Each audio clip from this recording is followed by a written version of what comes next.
challenge with this is that everything is gorgeous, and I don't even have anything to say except wow, wow, wow.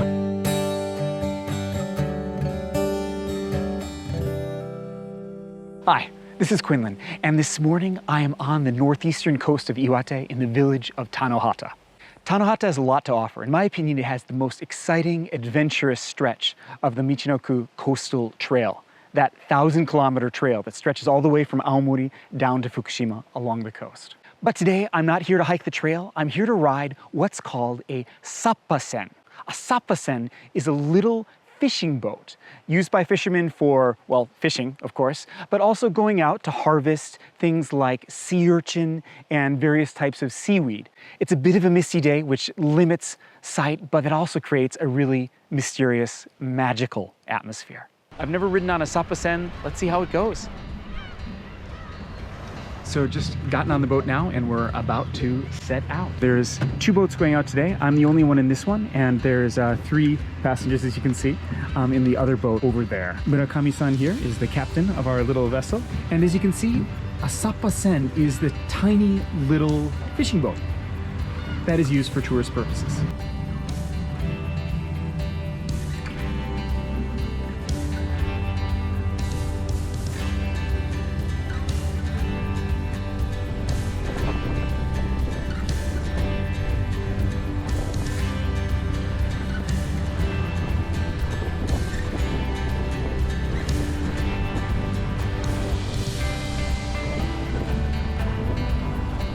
Look at all those caves in there. There's all kinds of little caves into these cliff faces.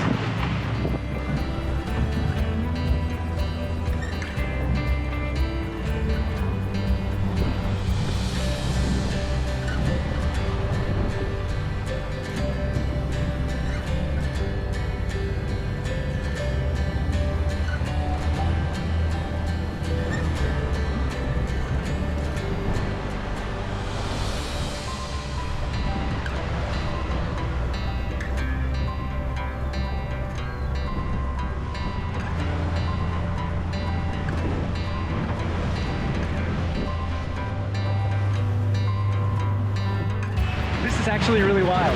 This tiny little boat, there's enormous waves coming off the Pacific. I'm not used to little boats, as most of my viewers will know. As most of you know, I'm a mountain person, much more than an ocean person, being from the Midwest, but dang, this is exciting and gorgeous. We're going up and down on these waves. Woo!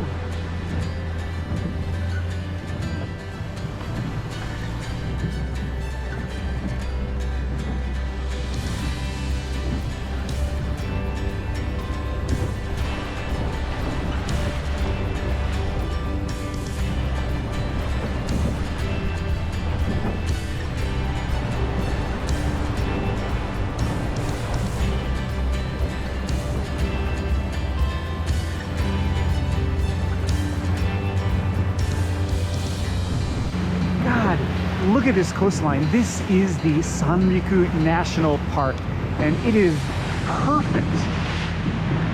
Just gorgeous.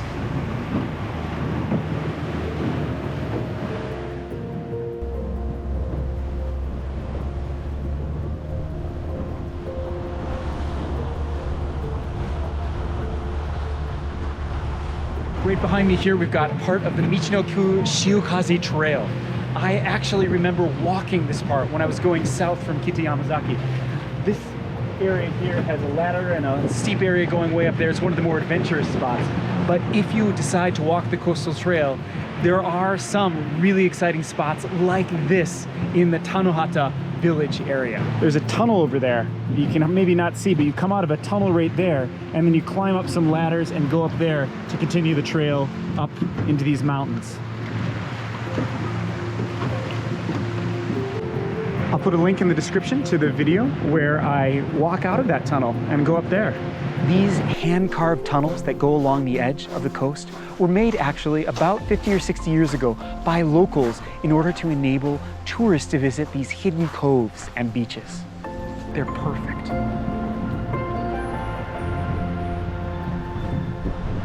The Michinoku Shiokaze Trail is 1,000 kilometers long, stretching all the way from Aomori down to Fukushima along the coastline. And to be honest, not all of it is really that exciting. Some of it is just walking along roads, basically in little fishing villages. But the parts here in Tanohata are really intense and also really hard, because you're going up and down all kinds of steps and slopes as you climb and descend these huge cliffs you can see here behind me. If you don't have time to spend 3 months walking the entire trail, but you want to experience some of it, come to Tanohata Village. That's where the best bits are, in my opinion. Hand-carved tunnels, gorgeous 200-meter cliffs. It's got it all. Caves everywhere. Look at the immensity of this cliff that's towering above us here. It's gotta be a little over 200 meters, and it is just massive and sheer. ミロシタの段階、農家で使うこの形に似ていることから名前がついている。そしてこの高さをね、お客さんから当ててもらっています。200メートル。そうです。それからですからあれ断層です。隆起した時。ああ、確かに断層に見えますね。その実ってどういう風に使いますか？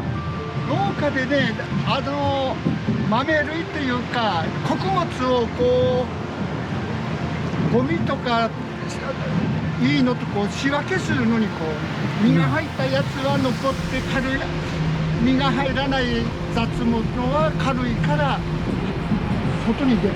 なるほど。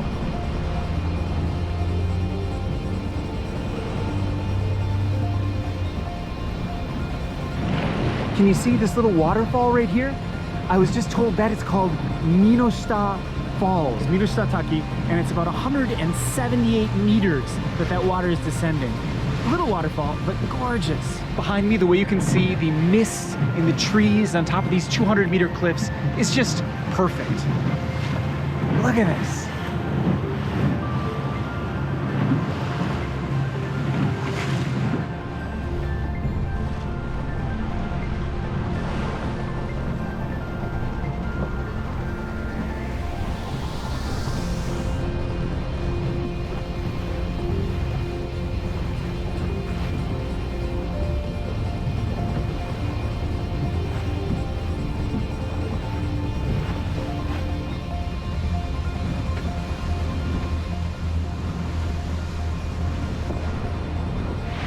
Look at these cliffs just towering above us like this.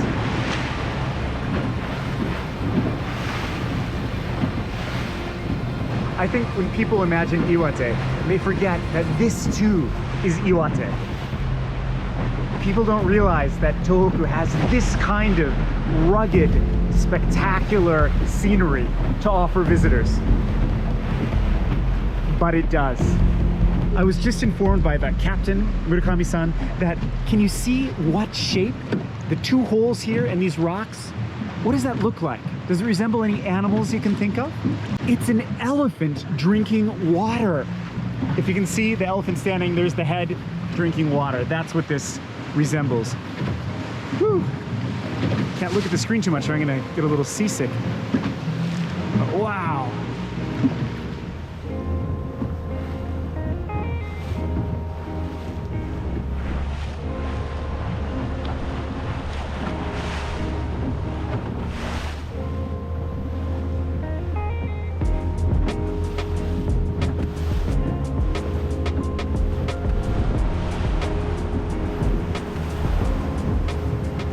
Challenge with this is that everything is gorgeous and I don't even have anything to say except wow, wow, wow. And so it's going to be difficult to figure out how to cut this down. I could just show you an hour and a half of the stunning cliffy coastline, but yeah, that's not the way to make a YouTube video, right? Yeah, you can see right there a little bit of the railing of the Michinoku Shiokaze Trail, that coastal trail, and it is, yeah, there's like 400 and some steps that go up here. It's fairly steep.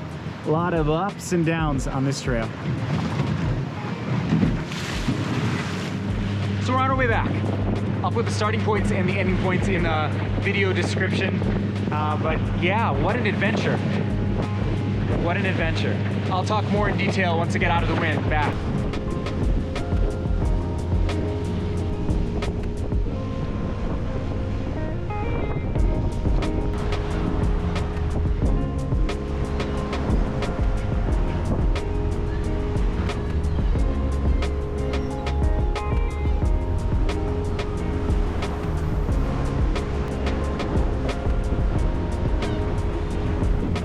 This boat ride, the Little Sappasen, is about an hour-ish long. It takes you from the Tsukuehama, I'll put links and everything to the locations in the description, up the coast just to where this Kitayamazaki observation decks are, and then back down again.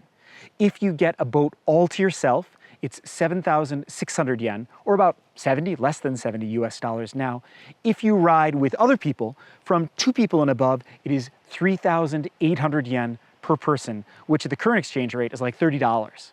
So for a very affordable price, you can have this fun adventure exploring up along these cliffs that are 200 meters high in many cases. And today the waves are a little bit high, so we couldn't do it, but on really clear, calm days, we can enter into the caves on these boats. Of course, 11 years ago, when the tsunami struck this area, it was greatly devastated, and about 1% of the population was actually lost their lives to the disaster then. But they've rebuilt everything, in some cases exactly the way it was before. I hope you enjoyed coming with me on this little trip on a Sappasen off the coast of Tanohata. Thanks so much for watching, and I'll see you on the trails.